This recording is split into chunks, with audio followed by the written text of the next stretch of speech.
The number was $214,000. Not an estimate. Not an approximation. I had the receipts, itemized, dated, cross-referenced against 6 years of bank statements. 4 years of university tuition, paid directly to the registrar. Textbooks. A laptop. A parking pass renewed twice. Housing deposits. A car insurance policy that ran for 2 years before it was quietly transferred into my sister's name. $214,000. Give or take the cost of a tank of gas. That is what my parents spent to give my sister, Danielle, the life she still has. I know this number because tracking money is my profession. I am a forensic accountant. I find what people hide and I total what people owe. I have testified in federal court. I have sat across from men in expensive suits and watched their faces when I read their own numbers back to them, without mercy, without inflection, without raising my voice. My family confused this calmness with weakness for 31 years. Welcome to Calm Revenge Tales, the channel where quiet people keep the receipts and family learns, sometimes decades late, that debts have a way of maturing. If you believe that paperwork is more patient than people, and that silence is sometimes the loudest answer in the room, subscribe. Every story on this channel ends not with a speech, but with a document. My name, for the purposes of this story, is Margot. I grew up in a suburb of Columbus, Ohio, in a house that smelled like carpet cleaner and unspoken negotiation. My father, Gerald, was a mid-level logistics manager who had made peace with being average at his job. My mother, Sandra, was a woman who ran the family the way a publicist runs a celebrity, always managing the narrative, always curating which version of events was being presented to the outside world. I was the first child. Danielle came 4 years later. I learned forensic accounting because I was the kind of child who noticed discrepancies. At 9 years old, I noticed that my birthday celebrations cost less than Danielle's. Not by much, but the differential was consistent. 3 years in a row. I kept a log in a spiral notebook. I did not understand what I was doing. I only understood that numbers told the truth when people wouldn't. I paid for my own college education through a combination of merit scholarships, Pell Grants, and a part-time job at the university library that left my hands smelling like old paper until 2009. I graduated with a degree in accounting and $11,200 in student loan debt. The residual gap my financial aid didn't cover. My parents contributed nothing. This was not discussed as a failing. It was discussed as a fact. We don't have extra, my mother said once, in August of my freshman year. She said it the way people say it's raining, like weather, like something that simply was. Danielle started college 4 years after me. My parents paid in full. I found this out in March of 2015, when Danielle mentioned her graduation dinner plans and let slip, carelessly, as people do when they've never once had to think about money in the presence of someone who sacrificed theirs, that she had graduated without a single dollar of debt. Mom and Dad took care of it, she said. She was eating a breadstick. She did not look up. I watched my hands on the table. They were still. I remember thinking, this is what a balance sheet feels like when the columns don't match. I said nothing. I asked if the pasta was good. I went home that night and opened a new folder on my desktop. I labeled it with the date. March 14, 2015. I saved nothing in it yet. I just opened it. My father's name was Gerald James Okafor. He died on November 3, 2023, after a short illness that was not short enough for him to put his affairs in order, or so his family assumed. Gerald was a man of private intentions. In his professional life he had been careful, methodical, and allergic to confrontation. In his family life he had been gentle and largely absent. Not through cruelty, but through the particular cowardice of men who let their wives run the house because it costs them nothing to do so. He had loved me, I think, in the way people love the child who requires the least, with relief and a kind of passive admiration, and without the effortful tenderness they reserve for the one who needs them. He had also, it turned out, kept a file. I did not know this until January of 2024, when I received a certified letter from an estate attorney in Columbus named Patricia Weiss. The letter was formal and brief. It requested my presence at her office at my earliest convenience to discuss the estate of Gerald James Okafor, of which I was a named party. I drove to Columbus on a Tuesday morning. I wore the charcoal blazer I wear to depositions.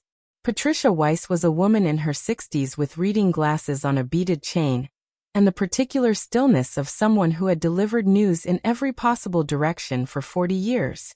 She offered me coffee. I declined. She opened a folder. My father had a will. The will had been drafted in 2019, 4 years before his death, by Patricia's firm, without my mother's knowledge, and revised once in 2022. The estate was not large. The house valued at $312,000, a retirement account with approximately $88,000, and a savings account that held $47,500. The will divided the estate into 3 parts. My mother received the house and the right to reside in it for her lifetime. Standard. Uncontested. Danielle and I each received half of the liquid assets, the retirement account and the savings account, split equally after applicable taxes. Approximately $55,000 each. But there was an attachment. Patricia removed it from the folder and placed it in front of me with the quiet precision of someone who had been waiting to do exactly this. It was a promissory note. A legally executed promissory note, drafted by Patricia's firm, signed by my father and witnessed by 2 employees of the firm, dated June 14, 2019.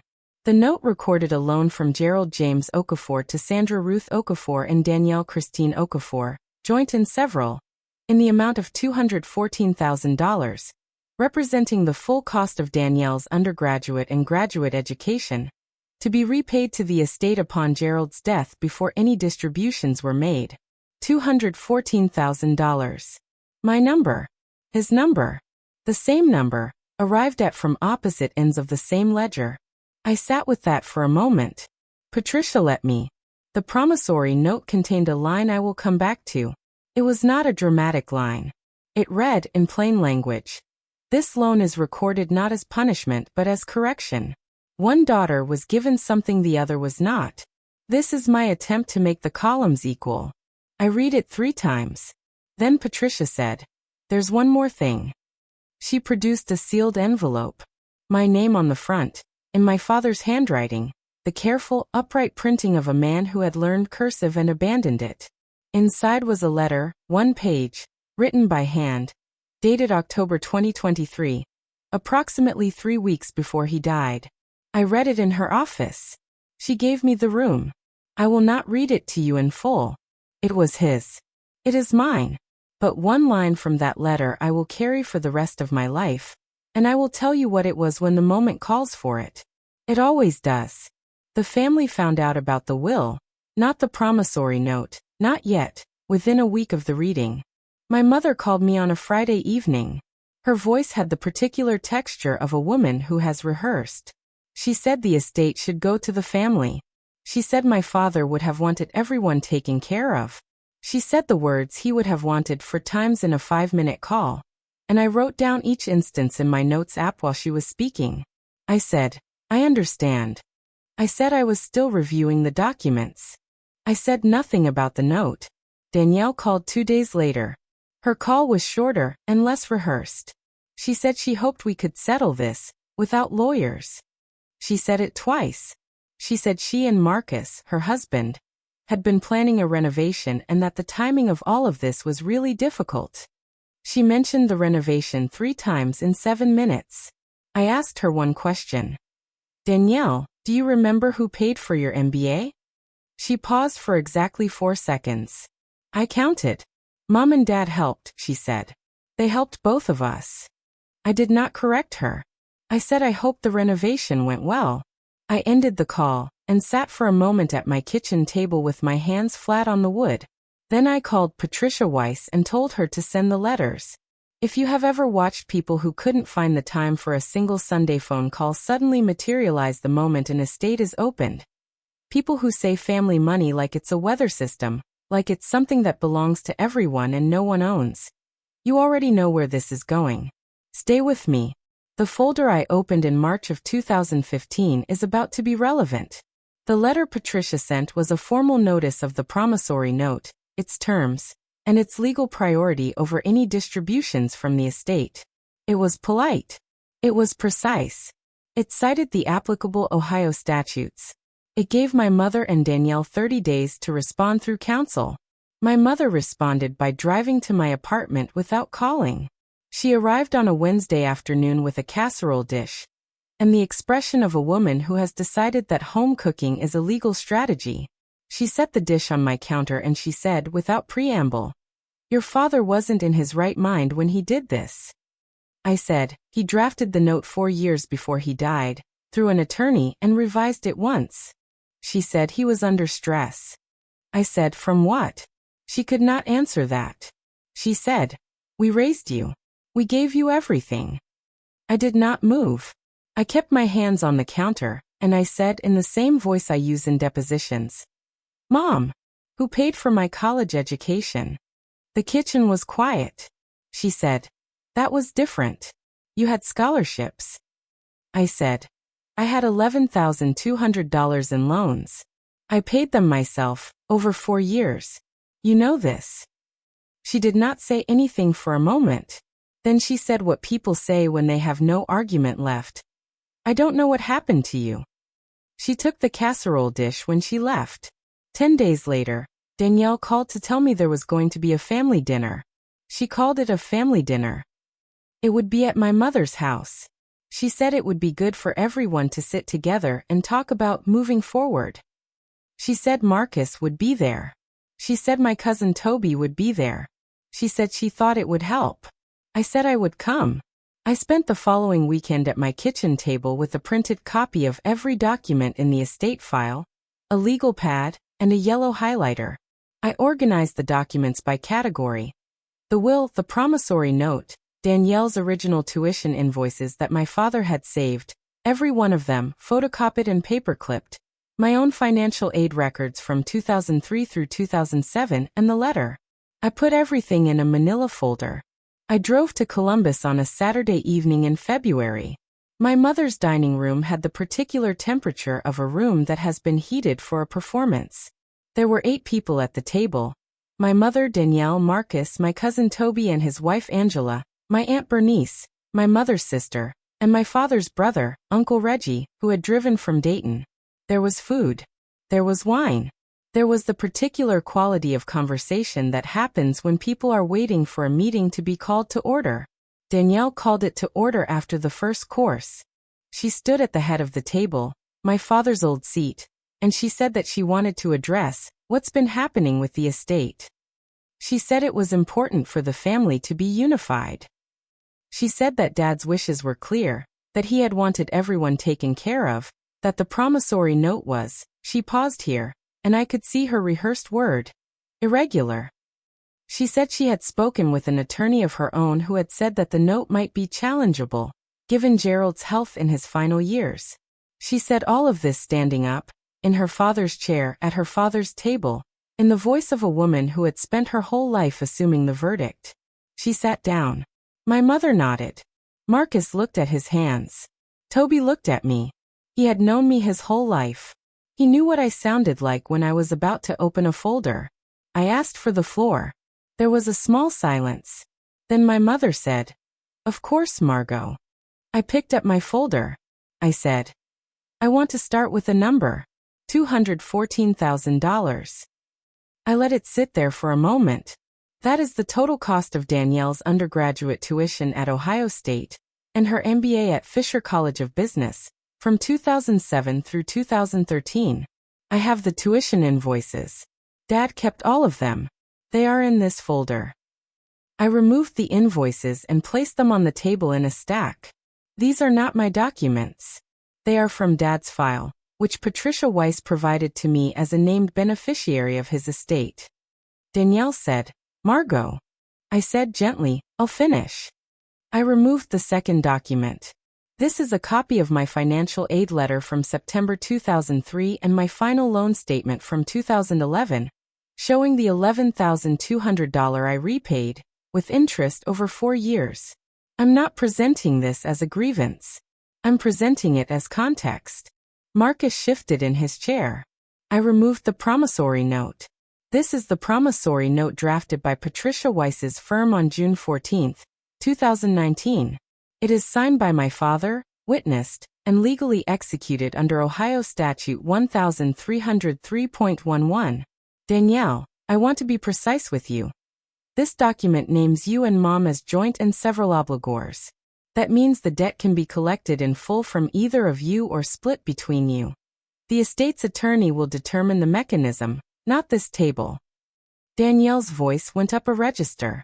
That is not what Dad would have wanted. I looked at her.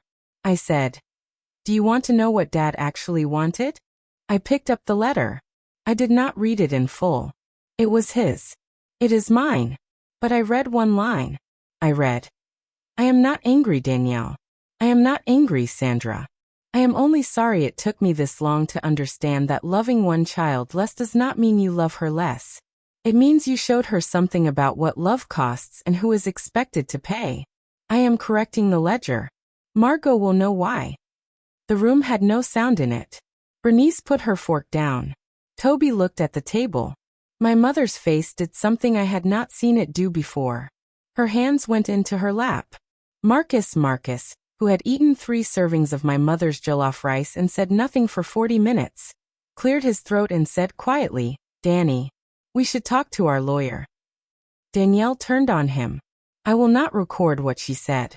Uncle Reggie, who had been silent for the entire meal, stood up slowly. He looked at my mother and he said, "Sandra, Gerald did the right thing." He put his napkin on the table, and he walked to me and he put his hand briefly on my shoulder, and then he walked out of the dining room and did not come back. I closed my folder. I stood. I said to the table, not to Danielle, not to my mother, to the room, "I am not here to punish anyone. Dad didn't write this note to punish anyone. He wrote it because a debt existed. He just made it visible. That's all I'm doing." I picked up my coat. I looked at my mother. I said one sentence, the only sentence in my father's letter that belonged to both of us. "The columns were never equal, Mom. He just finally said so." I walked out. I did not have to fight for the enforcement of the promissory note. Danielle hired an attorney, who reviewed the note and advised her that the drafting was sound, the execution was compliant, and a challenge on the basis of Gerald's mental capacity, given that the note was drafted 4 years before his death and revised once, would require a medical finding that did not exist in any record. Danielle's attorney advised settlement. In May of 2024, a settlement agreement was reached.